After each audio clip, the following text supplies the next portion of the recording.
ഒരു രാഷ്ട്രീയ പാർട്ടിയെ സാമൂഹ്യമായും രാഷ്ട്രീയമായും എത്രമാത്രം ജീർണിക്കാൻ സാധിക്കുമോ അതിൻ്റെ പരമാവധിയിലാണ് ഇപ്പോൾ കേരളത്തിലെ കോൺഗ്രസ് നേതൃത്വമുള്ളത്. കോൺഗ്രസ് പാർട്ടി പ്രവർത്തകന്മാർക്ക് ആത്മാഭിമാനത്തോടുകൂടി രാഷ്ട്രീയ പ്രവർത്തനം നടത്താൻ സാധിക്കാത്ത സാഹചര്യം ഒരുക്കിയത് കേരളത്തിലെ കോൺഗ്രസ് നേതൃത്വമാണ്. രാഹുൽ മാങ്കൂട്ടത്തിലുമായി ബന്ധപ്പെട്ട വിഷയത്തിൽ കോൺഗ്രസ് നേതൃത്വം കാണിക്കുന്ന ഒളിച്ചുകളി ഈ രാഷ്ട്രീയ ജീർണതയുടെ ഭാഗമായിട്ടുള്ളതാണ്. ഇന്നലെ രാഹുൽ മാങ്കൂട്ടത്തിനെതിരായിട്ട് നടപടി വരുന്നു എന്നൊക്കെ വലിയ വാർത്തകൾ കോൺഗ്രസ് നേതൃത്വം തന്നെയാണല്ലോ ലീക്ക് ചെയ്ത് നിങ്ങൾക്ക് എല്ലാവരും തന്നിട്ടുള്ളത്. എന്നിട്ട് എന്തേ നടപടി വന്നില്ല? എന്തുകൊണ്ടാണ് കോടതിയുടെ വിധി വരുന്നതുവരെ കാത്തിരിക്കാമെന്ന നിലപാടിലേക്ക് കോൺഗ്രസ് നേതൃത്വം എത്തിയിട്ടുള്ളത്? ഏതെങ്കിലും ഒരു രാഷ്ട്രീയ പാർട്ടി സമാനമായിട്ടുള്ള രീതി ചെയ്യുമോ? ഏറ്റവും ഒടുവിൽ രാഹുൽ മാങ്കൂട്ടത്തിനെതിരായിട്ടുള്ള പരാതി പോലീസ് സംഘത്തിന് കൈമാറിയത് ഇതേ KPCC നേതൃത്വമാണല്ലോ. സ്വന്തം പാർട്ടിയുടെ ഒരു MLA-ക്കെതിരായി ഒരു പീഡന പരാതി പോലീസിന് കൈമാറിയിട്ടും ആ നേതൃത്വം അദ്ദേഹത്തെ പാർട്ടിയിൽ വെച്ചുകൊണ്ടിരിക്കുന്നതിൻ്റെ സാങ്കത്യം എന്താണ് എന്ന് സാമാന്യ ബുദ്ധിയുള്ള ഒരാൾക്ക് മനസ്സിലാവില്ല. അതിൻ്റെ അർത്ഥം രാഹുൽ മാങ്കൂട്ടത്തിലിനെ സംരക്ഷിക്കുവാൻ ഇപ്പോഴും കോൺഗ്രസ് നേതൃത്വത്തിൽ ഒരു വലിയ വിഭാഗമുണ്ട്. അപ്പോൾ ഒളിവിലിരുന്നു കൊണ്ട് കോൺഗ്രസ് നേതൃത്വത്തെ ബ്ലാക്ക്മെയിൽ ചെയ്യുകയാണ് രാഹുൽ മാങ്കൂട്ടത്തിൽ ചെയ്യുന്നത്. ഇത്രമാത്രം കേരളത്തിൽ നാണക്കേടുണ്ടായിട്ടും ഒരു പൊതുസമൂഹമാകെ കോൺഗ്രസ് നേതൃത്വത്തിനായിട്ട് നിരന്തരമായിട്ട് പ്രതികരിച്ചിട്ടും ആ നാണക്കേട് സ്വയം സഹിച്ചുകൊണ്ട് രാഹുൽ മാങ്കൂട്ടത്തിലിനെ പരമാവധി സംരക്ഷിച്ചു നിർത്താൻ ഒരു വിഭാഗം കോൺഗ്രസ് നേതാക്കന്മാർ പരിശ്രമിക്കുന്നത് ഈ ബ്ലാക്ക്മെയിലിൻ്റെ ഭാഗമായിട്ടുള്ളതാണ്.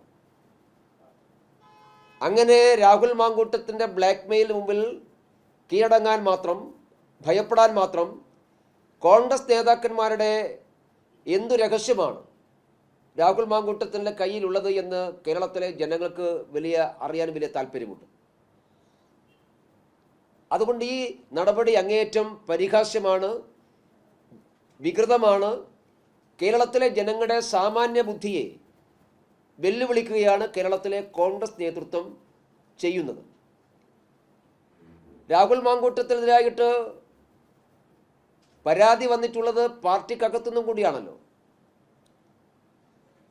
പാർട്ടിക്കകത്തെ യൂത്ത് കോൺഗ്രസിൻ്റെ ഒരു പ്രവർത്തക നേരത്തെ ഇത് സംബന്ധിച്ച് കോൺഗ്രസ് നേതൃത്വത്തിന് പരാതിപ്പെട്ടിരുന്നു എന്ന് അവർ തന്നെ ഇന്നലെ പറഞ്ഞല്ലോ. അവർ പാലക്കാട് മുൻ MLA-യോട് ഇക്കാര്യം പറഞ്ഞിരുന്നു എന്നവർ പറഞ്ഞല്ലോ.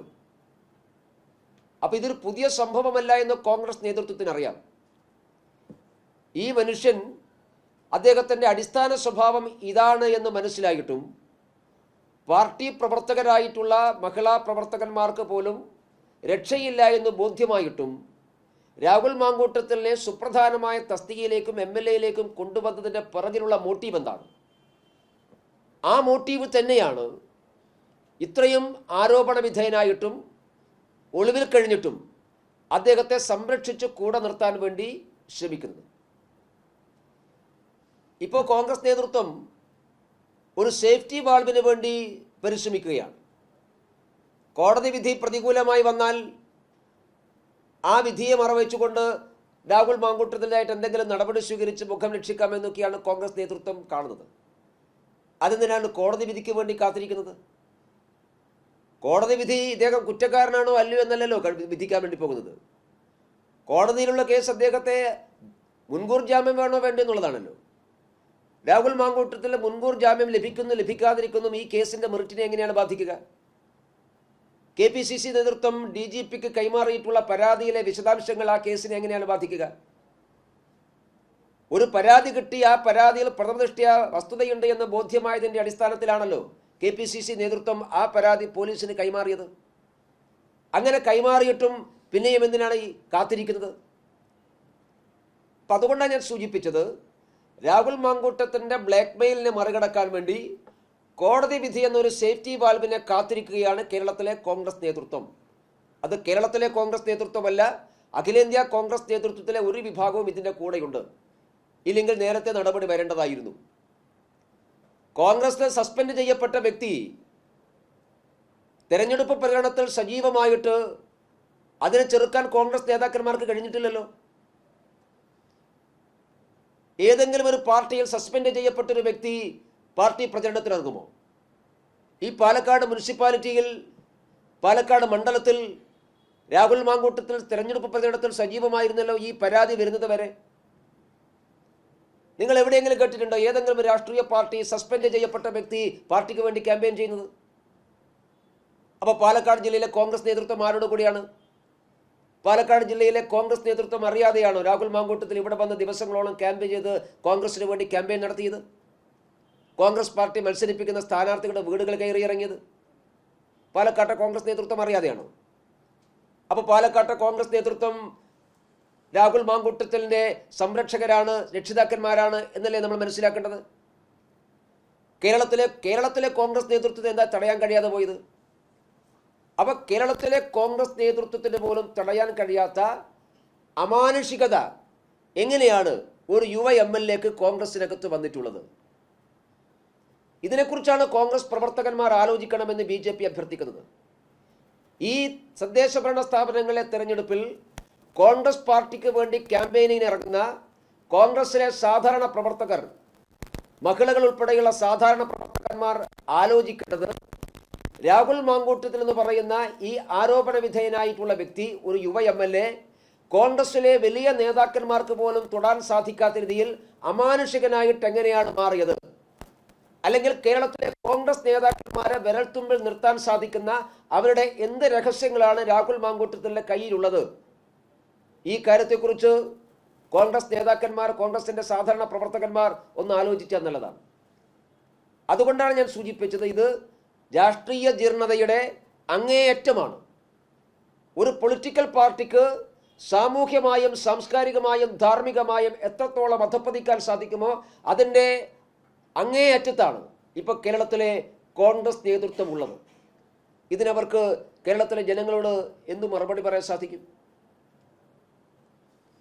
ഇതിൽ കോൺഗ്രസ് നേതൃത്വം മാത്രമല്ല, കോൺഗ്രസ് നേതൃത്വം പോലെ തന്നെ പ്രതിപ്പട്ടികയിലാണ് ഇപ്പോൾ CPM. 7 ദിവസം കഴിഞ്ഞു രാഹുൽ മാങ്കൂട്ടത്തിൽ ഒഴിവിൽ പോയിട്ട്. ഇതുവരെ കേരളത്തിലെ പോലീസിനെ കണ്ടുപിടിക്കാൻ സാധിക്കുന്നില്ല എന്ന് പറഞ്ഞാൽ അതിലെന്ത് യുക്തിയാണുള്ളത്? കേരളത്തിലെ പോലീസിനെ കുറിച്ച് നമുക്ക് അത്രയൊന്നും സംശയമൊന്നുമില്ല. ഇതിനേക്കാൾ വലിയ കേസിലെ പ്രതികളെയൊക്കെ അവർ കണ്ടുപിടിച്ചിട്ടുള്ളതാണ്. മണിക്കൂറുകൾ വെച്ച് ട്രേസ് ചെയ്ത് കണ്ടുപിടിച്ചിട്ടുള്ളതാണ്. അതും വലിയ ക്രിമിനൽ സ്വഭാവമുള്ള വലിയ വലിയ കേസിലെ പ്രതികളെ കേരള പോലീസ് മണിക്കൂറുകൾ വെച്ച് ട്രേസ് ചെയ്ത് പിടിച്ചിട്ടുള്ള എത്രയോ അനുഭവം നമ്മുടെ മുമ്പിലുണ്ട്. ഇപ്പോൾ മലപ്പുറം ജില്ലയിലെ ഒരു ബാങ്ക് റോബറി കേസിൽ അന്തർ സംസ്ഥാന ശൃംഖലയുള്ള ഒരു വലിയ കൊള്ളക്കള സംഘത്തെ 24 മണിക്കൂറിൽ ട്രേസ് ചെയ്ത് കേരളത്തിന് വെളിയിൽ പോയി അറസ്റ്റ് ചെയ്ത് പരിശീലനമുള്ള പോലീസാണ് കേരളത്തിലെ പോലീസ്. ആ കേരളത്തിലെ പോലീസിന് ഒരു MLA, ജനങ്ങൾക്ക് പരിചിതമാകുന്ന, കേരളത്തിനകത്തും പുറത്തും വലിയ വിഷ്വൽ ഇമ്പാക്റ്റ് ഉള്ള ഒരു യുവ നേതാവിനെ ട്രേസ് ചെയ്ത് പിടിക്കാൻ സാധിക്കുന്നില്ല എന്ന് കേരളത്തിലെ പോലീസ് നമ്മളോട് പറഞ്ഞാൽ ഞങ്ങൾ ചോദിക്കുന്നത്, കേരളത്തിലെ ജനങ്ങൾ അത് വെള്ളം കൂടാതെ വിഴുകണോ? അപ്പോൾ പോലീസിനെ കൈ ആരാണ് കെട്ടിയത്? രാഹുൽ മാങ്കൂട്ടത്തിനെ തൽക്കാലം അറസ്റ്റ് ചെയ്യേണ്ടതില്ല, ഈ ദിവസങ്ങൾ നീണ്ടിപ്പോട്ടെ, മുൻകൂർ ജാമ്യ ഹർജിയൊക്കെ വാദം കഴിഞ്ഞ് വിധി വരുന്നവരെ തൽക്കാലം അറസ്റ്റൊന്നും വേണ്ട എന്ന് കേരള പോലീസിന് നിർദ്ദേശം കൊടുത്തത് ആരാണ്? ഇതറിയേണ്ടതല്ലേ? പാലക്കാട് ജില്ലയിൽ നിന്ന് അന്ന് വൈകുന്നേരം മുങ്ങിയിട്ടുള്ള ആള്, ഞാൻ മനസ്സിലാക്കാൻ ഇതിൻ്റെ വാർത്ത വരുന്ന സമയത്ത് അദ്ദേഹം പാലക്കാട് ജില്ലയിലുണ്ടല്ലോ. ഇവിടെ തെരഞ്ഞെടുപ്പ് പ്രചരണം നടക്കുകയാണല്ലോ. മുഖ്യമന്ത്രിക്ക് പരാതി കിട്ടി, അരമണിക്കൂറിൽ മുഖ്യമന്ത്രി ആ പരാതി ADGPക്ക് കൈമാറിയല്ലോ. 1 മണിക്കൂർ കഴിയുമ്പോൾ FIR ഇട്ടല്ലോ. അപ്പം മുഖ്യമന്ത്രി ADGPക്ക് പരാതി കൈമാറുന്ന സമയത്ത് തന്നെ FIR ഇടുമെന്നും ഇദ്ദേഹം പ്രതിയാണെന്നും അറസ്റ്റ് ചെയ്യണമെന്നൊക്കെ പോലീസിന് അറിയാത്തതുകൊണ്ടല്ലോ. പോലീസിനൊക്കെ മുൻകൂട്ടി കാണുന്ന ആൾക്കാരല്ലേ. എന്തേ പാലക്കാട് ജില്ലയിലെ പോലീസിനോട് അലർട്ടാക്കാൻ കേരള പോലീസ് ആവശ്യപ്പെട്ടില്ല, പോലീസ് നേതൃത്വം, പോലീസിൻ്റെ ഉന്നതാധികാരികൾ ആവശ്യപ്പെട്ടില്ല. ഇനി നിങ്ങൾ റിപ്പോർട്ട് ചെയ്യുന്നത് ശരിയാണെങ്കിൽ, എനിക്കതിൻ്റെ വസ്തുതകൾ എന്താണെന്ന് അറിയില്ല, മാധ്യമങ്ങൾ റിപ്പോർട്ട് ചെയ്തത് ശരിയാണെങ്കിൽ അദ്ദേഹം ഇവിടുന്ന് വഞ്ചിയൂരിൽ പോയി അവിടെ ഒരു വക്കീലിനെ കണ്ടു എന്നാണ് സത്യമാണ്. വഞ്ചിയൂർ കോടതി വളപ്പിൽ, പാലക്കാട് നിന്ന് തിരുവനന്തപുരം വരെ പോയി വഞ്ചിയൂർ കോടതി വളപ്പിൽ ഒരു അഭിഭാഷകനെ, അതും ഏറെ പ്രസിദ്ധനായ ഒരു അഭിഭാഷകനെ കണ്ട് തിരിച്ചിറങ്ങുന്നത് വരെ ഒരു സ്പെഷ്യൽ ബ്രാഞ്ചും അത് അറിഞ്ഞില്ലേ, ഒരു പോലീസും അത് അറിഞ്ഞില്ലേ? ഞാൻ ചോദിക്കുന്നത്, LDF ഗവൺമെന്റ് ആരെയാണ് വിഡ്ഢികളാക്കുന്നത്? ഇപ്പോൾ അദ്ദേഹം കർണാടകത്തിലാണെന്ന് പറയുന്നു, കർണാടക സർക്കാരിന്റെ സംരക്ഷണയിലാണ് എന്ന് പറയുന്നു. ആണോ അല്ലയോ നമുക്കറിയില്ല. ഇതൊക്കെ നിങ്ങൾ തന്നെയാണ് റിപ്പോർട്ട് ചെയ്യുന്നത്. അപ്പോൾ ഇത്തരമൊരു കേസിലെ പ്രതിയെ രാജ്യം വിട്ടുപോകാൻ അനുവദിക്കുക, സംസ്ഥാനം വിട്ടുപോകാൻ അനുവദിക്കുക, ഒളിവിൽ പാർക്കാൻ അവസരം കൊടുക്കുക, 7 ദിവസമായിട്ടും അദ്ദേഹത്തെ ട്രേസ് ചെയ്യാൻ കഴിയാതിരിക്കുക, ഇതൊക്കെ ബോധപൂർവമല്ലാതെ പിന്നെ എങ്ങനെയാണ്? ഇതൊക്കെ സ്വാഭാവികമായിട്ടും വന്നു ചേരുന്നതാണോ? അതുകൊണ്ട് ഇതിൽ ഒരു കള്ളനും പോലീസും കളിയുണ്ട്. രാഹുൽ മാങ്കൂട്ടത്തിലെ വിഷയത്തിൽ ഞങ്ങൾ ആദ്യമേ ആരോപിച്ചത്, BJP ആദ്യം തന്നെ ആരോപിച്ചത്, CPM-ഉം കോൺഗ്രസും തമ്മിൽ ഒരു കള്ളനും പോലീസും കളിയുണ്ട്. അതിപ്പോഴും ആവർത്തിക്കുകയാണ്. അല്ലെങ്കിൽ ഈ ആദ്യം പരാതി വന്ന സന്ദർഭത്തിൽ തന്നെ രാഹുൽ മാങ്കൂട്ടത്തിലായിട്ട് കേസെടുക്കേണ്ടതായിരുന്നു. അന്ന് കേസെടുത്തില്ല. കേസെടുക്കാൻ പോലീസിന് നിർദ്ദേശം നൽകാൻ ആഭ്യന്തര വകുപ്പ് തയ്യാറായിട്ടില്ല. കേസെടുക്കേണ്ടതില്ല. ഞാൻ മനസ്സിലാക്കിയത്, അന്ന് കേരളത്തിലെ പോലീസ് സ്വമേധയാ കേസെടുക്കാൻ തയ്യാറായിരുന്നു. അങ്ങനെ സ്വമേധയാ കേസെടുക്കാൻ തയ്യാറാകേണ്ടതില്ല എന്ന് ആഭ്യന്തര വകുപ്പാണ് പോലീസ് നിർദ്ദേശം നൽകിയത്. ഈ പരാതി വന്നതിന് ശേഷം 24 മണിക്കൂറിൽ പോലീസ് ട്രേസ് ചെയ്ത് രാഹുൽ മാങ്കൂട്ടത്തിനെ അറസ്റ്റ് ചെയ്യാൻ പോലീസിൽ സംവിധാനമുണ്ടായിരുന്നു. അറസ്റ്റ് ചെയ്യേണ്ടതില്ല എന്ന് നിർദ്ദേശം നൽകിയത് ആഭ്യന്തര വകുപ്പാണ്. എന്താണ് ഇതിൽ കോൺഗ്രസും CPM തമ്മിലുള്ള ഡീല്? രാഹുൽ മാങ്കൂട്ടത്തിൻ്റെ വിഷയത്തിൽ കോൺഗ്രസും CPM തമ്മിലുള്ള ഡീൽ എന്താണ്? ആ ഡീൽ എന്താണെന്ന് അറിയാൻ ജനങ്ങൾക്ക് താല്പര്യമുണ്ട്. എന്തിനാണ് അറസ്റ്റ് ചെയ്യാതെ നീട്ടിക്കൊണ്ടുപോകുന്നത്? എന്ത് തെളിവ് നശിപ്പിക്കാൻ വേണ്ടിയിട്ടുള്ള നീക്കമാണ് ഇതിന് പുറകിലുള്ളത്? ആരെയെല്ലാം ഭീഷണിപ്പെടുത്തി വരുതിക്ക് നിർത്താനുള്ള നീക്കമാണുള്ളത്? ഇതൊക്കെയാണല്ലോ അറസ്റ്റ് ചെയ്യാൻ നീട്ടിക്കൊണ്ടുപോയാൽ, പ്രതിയായിട്ടുള്ള ഒരാളെ വെളിയിൽ നിർത്തിയാൽ അയാൾക്ക് കിട്ടുന്ന സൗകര്യങ്ങൾ. അങ്ങനെ എല്ലാവിധ സൗകര്യങ്ങളും ഉണ്ടാക്കി കൊടുത്ത പരാതിയിലെ വിശദാംശങ്ങൾ എന്താണെന്നെല്ലാം അറിഞ്ഞതിന് ശേഷം അതിൽ നിന്ന് രക്ഷപ്പെടാൻ ആവശ്യമായിട്ടുള്ള തെളിവുകൾ നശിപ്പിക്കാനും, ലൂപ്പ് ഹോൾ ഉണ്ടാക്കാനും, പ്രതികളായിട്ടുള്ള ആളുകളെ, സാക്ഷികളായിട്ടുള്ള ആളുകളെ ഭീഷണിപ്പെടുത്താനും, ഇതിനെല്ലാമുള്ള സാവകാശം ഈ പ്രതിക്ക് രാഹുൽ മാങ്കൂട്ടത്തിൽ നൽകി എല്ലാം കഴിഞ്ഞിട്ട് കോടതി വിധിയും വന്ന ശേഷം അറസ്റ്റ് ചെയ്താൽ മതി എന്നുള്ള ഒരു രാഷ്ട്രീയ നാടകത്തിന്റെ പരിസമാപ്തിയിലേക്ക് ഇതിനെ എത്തിക്കാൻ CPM-ഉം കോൺഗ്രസും തമ്മിലുള്ള ഡീൽ എന്താണ്? ഇതാണ് BJPയുടെ ചോദ്യം. അതുകൊണ്ട് ഈ വിഷയത്തിൽ കേരളത്തിലെ ജനങ്ങളുടെ മുമ്പിൽ CPM-ഉം കോൺഗ്രസും ഒരേപോലെ പ്രതിക്കൂട്ടിലാണ്. കേരളത്തിലെ ജനങ്ങളുടെ സാമാന്യ ബുദ്ധിയെ ചോദ്യം ചെയ്യുന്നതിന് തുല്യമാണ്. അതിന് സ്വാഭാവികമായിട്ടും ഈ തിരഞ്ഞെടുപ്പിൽ കോൺഗ്രസ് നേതൃത്വവും CPM നേതൃത്വവും വോട്ടർമാരോട് മറുപടി പറയേണ്ടതായിട്ട് വരും.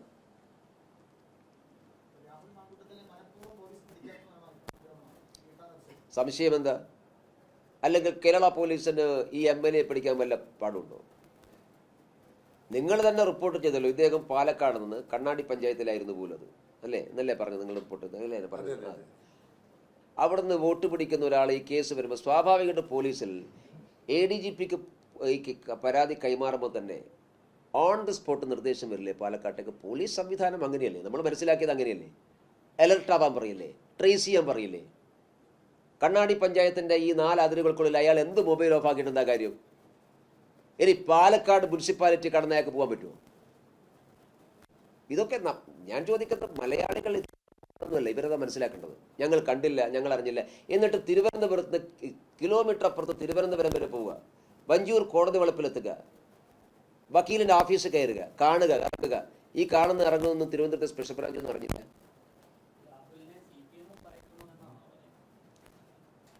എന്താണ് ഡീലെന്നറിയട്ടെ. CPM ഭയക്കുകയാണോ? പറയാൻ പറ്റില്ല. ഇതൊക്കെ ഒരേ പാത്രത്തിൽ ഭക്ഷണം കഴിക്കുന്ന ആൾക്കാരല്ലേ. ഇനിയിപ്പോൾ ഒരുമിച്ചാണോ ആഹാരം കഴിച്ചത് നമുക്കറിയില്ലല്ലോ.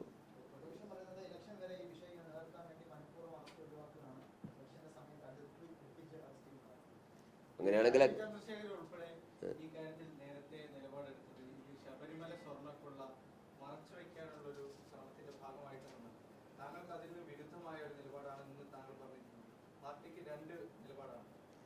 ഞാൻ രാജീവ് ചന്ദ്രശേഖർജി പറഞ്ഞ നിലപാടിന് വിരുദ്ധമല്ല. ഞങ്ങളുടെ നിലപാട് അത് തന്നെയാണ്. കാരണം ഈ കേസിൽ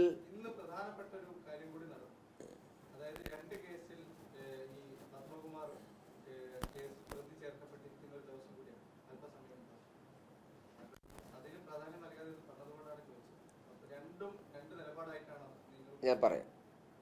അതായത് രാജീവ് ചന്ദ്രശേഖർജി പറഞ്ഞതാണ് ഇതിൻ്റെ പിറകുള്ള യഥാർത്ഥമായ രാഷ്ട്രീയം. അതായത് ഈ കേസ് ആരംഭിച്ചിട്ട് എത്ര കാലമായി? ഈ കേസ് ആരംഭിച്ചിട്ട് മാസം 2-3 ആയില്ലേ? അന്നുയർന്ന പരാതി തന്നെയാണ് ഇപ്പോൾ റിട്ടേൺ ആയിട്ട് പരാതി വന്നു എന്നല്ലേ ഉള്ളൂ. റിട്ടേൺ ആയിട്ട് പരാതി വരുന്നതിന് മുമ്പേ തന്നെ പോലീസിന് സ്വമേധയാ കേസെടുക്കാമായിരുന്നു. അന്നെടുത്തില്ല. തിരഞ്ഞെടുപ്പ് വന്നു, ശബരിമല സ്വർണ്ണ പ്രശ്നം വന്നപ്പോൾ സ്വാഭാവികമായിട്ടും കേരള ഗവൺമെൻറ് പെട്ടെന്ന് അലർട്ടാവുകയാണ്. വളരെ പെട്ടെന്ന് അലർട്ടാവുകയാണ്. വളരെ നാടകീയമായിട്ട് മുഖ്യമന്ത്രിക്ക് പരാതി കിട്ടുന്നു, പരാതി DGP കൈമാറുന്നു, അന്തരീക്ഷം മാറ്റുന്നു. ഇതൊരു 3 മാസം മുമ്പേ ചെയ്യേണ്ട കാര്യമായിരുന്നു. കാരണം പരാതി കിട്ടുക എന്നുള്ളത് ഇതിൽ വെറും ടെക്നിക്കാലിറ്റി മാത്രമാണ്. ഇതുപോലെയുള്ള കേസിൽ കൃത്യമായിട്ടുള്ള ശബ്ദ സന്ദേശങ്ങൾ വരുന്നു. അതിൻ്റെ ആ വസ്തുതകളെ സംബന്ധിച്ച് അതിൻ്റെ ഒറിജിനാലിറ്റിയെക്കുറിച്ച് കേരള പോലീസിന് പരിശോധിക്കാനൊരു ബുദ്ധിമുട്ടുമില്ലല്ലോ. ഈ MLA ആണെങ്കിൽ നിഷേധിച്ചിട്ടുമില്ല. ഒരു ഘട്ടത്തിലും ഇതെൻ്റെ ശബ്ദമല്ല എന്ന് MLA എവിടെയും നിഷേധിച്ചത് നമ്മൾ കണ്ടിട്ടില്ല. സാധാരണ ആരും ചെയ്യുക എന്താണ്, നമുക്കെതിരായിട്ടൊരു ശബ്ദ സന്ദേശം വന്നാൽ ഒരു സാമാന്യ മര്യാദക്ക് നിഷേധിക്കില്ല. അതുപോലും നിഷേധിച്ചിട്ടില്ല. അപ്പോൾ പോലീസ് എന്തുകൊണ്ട് സ്വമേധയാന്ന് കേസെടുത്തില്ല?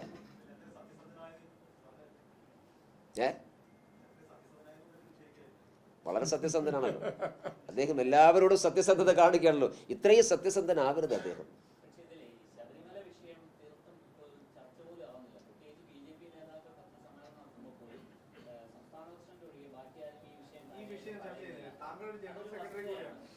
ഞാൻ ഇന്നലെ പത്രസമ്മേളനം നടത്തിയത് ശബരിമല വിഷയത്തിലാണ്. എല്ലാ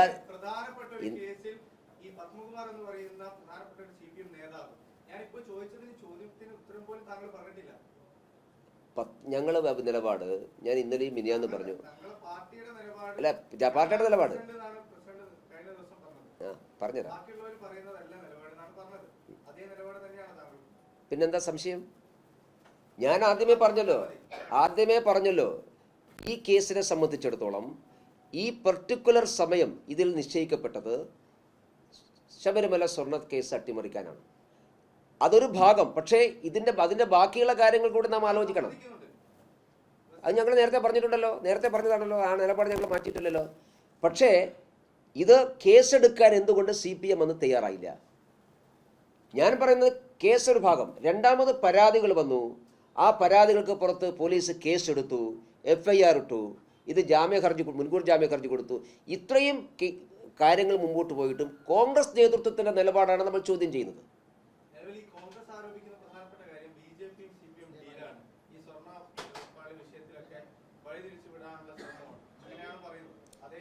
സ്വർണ്ണപ്പാളി വിഷയത്തിൽ എന്താ BJP? സ്വർണ്ണപ്പാളി വിഷയത്തിൽ ഡീൽ ആര് തമ്മിലാണ്? 2009 മുതൽ ശബരിമലയിലെ ക്രമക്കേടുകൾ അന്വേഷിക്കണമെന്ന് ആവശ്യപ്പെട്ട പാർട്ടി BJP-യാണ്. അപ്പോഴാണല്ലോ കോൺഗ്രസിന്റെ സമരം നിന്നുപോയത്. ഞങ്ങൾ പറഞ്ഞു 2016 ശേഷമുള്ളതല്ല, 2009 മുതൽ. അതായത് ഹൈക്കോടതിയിൽ ശബരിമലയിലെ അഴിമതിയെക്കുറിച്ച് കേസ് വരികയും ഹൈക്കോടതി ശബരിമലയിൽ ഒരു നിരീക്ഷകരെ നിശ്ചയിക്കുകയും ചെയ്യുന്നത് 2009 കേസിന് ശേഷമാണ്. ആ 2009 ബഹുമാനപ്പെട്ട ഹൈക്കോടതി പറഞ്ഞു വലിയ ഇറഗുലാരിറ്റി നടക്കുകയാണ്, ക്രമക്കേടുകൾ നടക്കുകയാണ്, വലിയ അഴിമതി നടക്കുകയാണ്. അരവണയുടെ കാര്യത്തിൽ, അവിടുത്തെ ദർശനത്തിൻ്റെ കാര്യത്തിൽ, ഇതെല്ലാം അവിടുത്തെ ഈ ലേലം വിളിയുടെ കാര്യത്തിൽ, ഇതിലെല്ലാം വലിയ ക്രമക്കേടുകൾ നടക്കുകയാണ്. ദേവസ്വം ബോർഡിന് പങ്കുണ്ട്. അതുകൊണ്ട് ദേവസ്വം ബോർഡിന് മുകളിൽ ഒരു നിരീക്ഷക സംവിധാനം വേണമെന്ന് പറഞ്ഞുകൊണ്ടാണ് 2009 ബഹുമാനപ്പെട്ട കേരള ഹൈക്കോടതി ഒരു ആളെ നിശ്ചയിക്കുന്നവിടെ. അപ്പം ഞങ്ങൾ പറഞ്ഞത് 2009 മുതൽ ശബരിമല നടക്കുന്ന എല്ലാ ക്രമക്കേടുകളെക്കുറിച്ച് കേന്ദ്ര ഏജൻസി അന്വേഷിക്കണമെന്ന് ആവശ്യപ്പെട്ടു. ഈ ആവശ്യം ഉന്നയിച്ചപ്പോൾ കോൺഗ്രസ് എന്നോട് പ്രതികരിച്ചില്ലല്ലോ. അപ്പം കോൺഗ്രസ് അപ്പോൾ കോൺഗ്രസ് സമരം നിർത്തിയല്ലോ. പിന്നെ കോൺഗ്രസിൻ്റെ സമരം 2 ജാഥ കഴിഞ്ഞ ശേഷം പിന്നെ കോൺഗ്രസിൻ്റെ സമരം 4-3-7 ആളെ വെച്ചിട്ട് സെക്രട്ടറി മുമ്പിൽ ധർണ നടത്തിയെന്നല്ലാതെ പിന്നെ സമരമില്ലല്ലോ. ഞങ്ങളിപ്പോഴും ശബരിമല വിഷയം ക്യാമ്പയിൻ ചെയ്തുകൊണ്ടിരിക്കുന്ന പാർട്ടിയാണ്.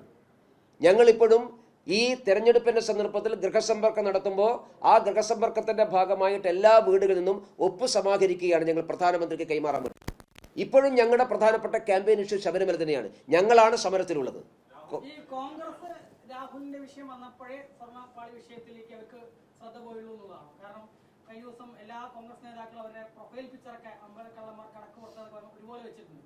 ഇത്രയും ദിവസം അങ്ങനെ കണ്ടില്ല. ബിജെപി നേതാക്കൾ കണ്ടുപിടിച്ച് നടത്തുമ്പോഴും അവർക്ക് എങ്ങനെയാണ് രാഹുൽ മാങ്കൂട്ടത്തിലുള്ള പ്രൊഫൈൽ വെക്കാൻ പറ്റുമോ? വീട്ടിൽ കയറ്റും അവരെ.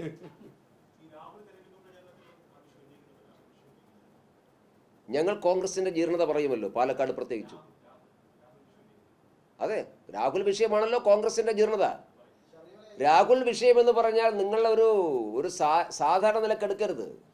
നമ്മുടെ നാട്ടിൽ ഇഷ്ടമായ സ്ത്രീപീഡന കേസുകൾ രജിസ്റ്റർ ചെയ്യപ്പെടുന്നത് സ്വർണ്ണക്കൊള്ള അല്ലാന്ന്. ക്യാമ്പയിൻ ഇഷ്യൂ ഓരോ സ്ഥലത്തും ഓരോ തലത്തിലാണ്.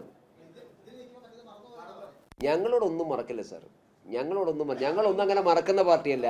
പാലക്കാട് വന്ന് ഞങ്ങൾ ക്യാമ്പയിൻ നടത്തുമ്പോൾ പാലക്കാട് MLA ഒരു സ്ത്രീപീഡന കേസിൽ പ്രതിയായിട്ട് മുൻകൂർ ജാമ്യത്തിന് കൊടുക്കുമ്പോൾ ഞങ്ങൾ ജനങ്ങളോട് പറയണ്ടേ? അതല്ലേ പറയേണ്ടത്. ഞങ്ങളതും പറയും. ഞങ്ങൾ ഒരു വിഷയം മാത്രം, ഇത് ഒറ്റവാക്കിൽ ഉത്തരവിടേണ്ടല്ലോ ഈ ക്യാമ്പയിൻ എന്ന് പറഞ്ഞാൽ. ഒരു വിഷയവും വോട്ട് കിട്ടാൻ വേണ്ടിയിട്ടല്ലോ, പക്ഷെ ജനങ്ങളെ രാഷ്ട്രീയമായി ബോധവൽക്കരിക്കാനുള്ള ആവശ്യം.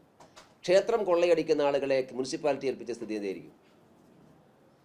ശബരിമല ക്ഷേത്രം കൊള്ളയടിക്കാൻ ഒരു മടിയുമില്ലാത്ത ആളുകളെ കേരളത്തിലെ പഞ്ചായത്തുകളും മുനിസിപ്പാലിറ്റി ഏൽപ്പിച്ചാൽ എന്തായിരിക്കും സ്ഥിതി എന്ന ചോദ്യം ഞങ്ങൾ ഉന്നയിക്കണ്ടേ? ആ ചോദ്യമാണ് ഞങ്ങൾ ഉന്നയിക്കുന്നത്. ആ ജനം തീരുമാനിക്കും. സ്വന്തം പാർട്ടിക്കകത്തെ പ്രവർത്തകർക്ക് പോലും പ്രവർത്തിക്കാൻ സാധിക്കാത്ത രീതിയിലുള്ള ഒരു സൈക്കോപാത്തിനെ പാർട്ടി നേതൃത്വം ഏൽപ്പിച്ചാൽ, അങ്ങനെയുള്ളൊരു പാർട്ടി, അവരെ സംരക്ഷിക്കുന്ന ഒരു പാർട്ടിയെ ഈ നഗരത്തിൻ്റെ ഭരണം ഏൽപ്പിച്ചാൽ എന്തായിരിക്കും സ്ഥിതി എന്ന് ഞങ്ങൾ ജനങ്ങളോട് ചോദിക്കണ്ടേ? പിന്നെ ഞങ്ങൾ മിണ്ടാണ്ടിരിക്കുക. ഞങ്ങൾ ക്ഷേത്രക്കൊള്ളക്കാരെയും ഞങ്ങൾ ആളുകളെ മൂലം അവതരിപ്പിക്കും, ഈ സ്ത്രീകളുടെ മാനത്തിന് വില പറയുന്നവരും അവതരിപ്പിക്കും. ഇത് രണ്ടും ഞങ്ങൾക്ക് ഒരുപോലെയാണ്.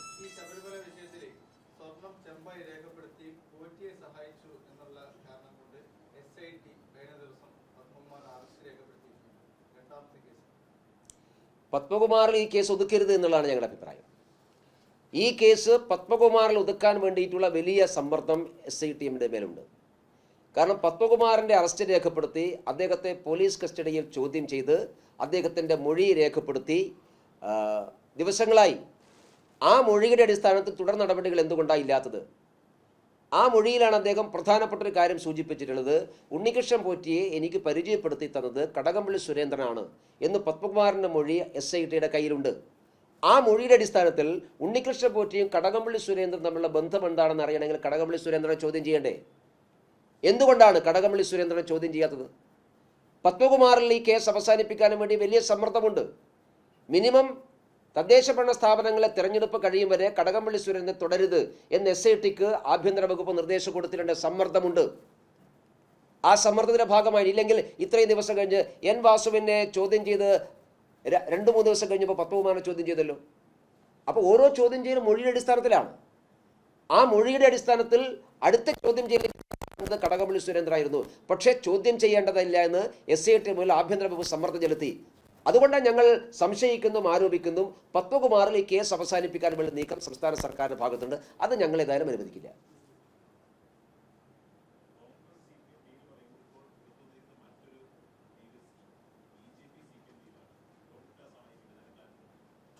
അത് BJPയുമായിട്ടുള്ള ഡീലല്ലോ. സംസ്ഥാന സർക്കാരും കേന്ദ്ര സർക്കാരും തമ്മിലുള്ള ഡീലല്ലേ. അത് ഡീല് വേണമെന്ന അഭിപ്രായക്കാരാണ് ഞങ്ങൾ. കേന്ദ്ര സർക്കാരും സംസ്ഥാന സർക്കാരും ഒരുമിച്ച് പോയാൽ കേരളത്തിൽ ജനങ്ങൾക്ക് ഗുണമുണ്ടാകും. ഇപ്പോൾ ഈ പദ്ധതിയിൽ നിന്ന് പുറകോട്ട് പോയതുകൊണ്ട് നഷ്ടമാർക്കാണ്? നഷ്ടം കേരളത്തിലെ പാവപ്പെട്ട കുട്ടികൾക്കാണ്.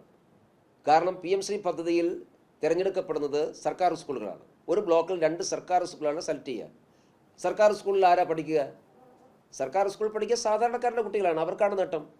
ആ നേട്ടം ഇല്ലാതാക്കുകയാണ് ഇവർ ചെയ്തിട്ടുള്ളത്. കേന്ദ്ര സർക്കാരിൻ്റെ പദ്ധതികളുമായി മര്യാദക്ക് സംസ്ഥാന സർക്കാർ സഹകരിക്കാൻ തയ്യാറായാൽ അതിൻ്റെ ഗുണം കേരളത്തിലെ ജനങ്ങൾക്കുണ്ടാകും. അതുകൊണ്ട് ആ ഡീൽ ഉണ്ടാകണം എന്ന് തന്നെയാണ് ഞങ്ങളുടെ അഭിപ്രായം.